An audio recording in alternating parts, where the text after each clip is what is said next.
Has anybody fed you food when you were in the studio better than us? I tell everybody that. And that's true. Dan McGinney, my other comedians, they'll tell you, I've told other studios this. I've told them, Rick and Bubba's got food. Oh, food. I remember that. I think how much I remember that food. This was several years ago. Remember, you have an audience there most of the time. Yeah, Right. yeah, oh yeah. And somebody brought, it was homemade sweet potato casserole. Oh yeah. Do you remember that? Oh, Yes. how can I forget it, James? Not like a casserole, like a cobbler. Oh yeah. We all had peach cobbler and apple cobbler. Oh, yeah. This was sweet potato cobbler. Oh yes. When I left there, I was sick. Not because it was bad, it was because I couldn't walk. Yeah. I ate everything there. Yeah. I was just stuffed.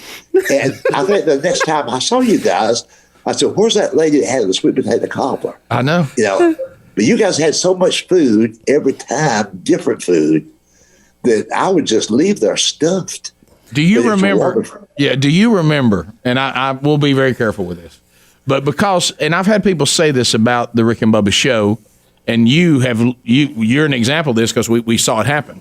You get in here and we have such a good time, and the food adds to that. You do realize that most engineers will not let people eat in the studio, but we've never lived by that. And Bubba's even an engineer by trade, but we like food more than we like following those rules, and we don't even care if we damage equipment.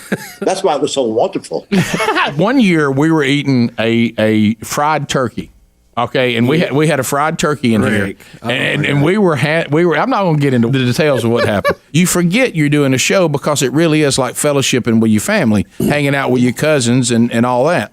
And so we're all eating, which adds to that. And at one point, I don't even think we're all getting up into the mic. We're just eating with the mic somewhere near us. There's been a couple of times over the years where I made a mistake.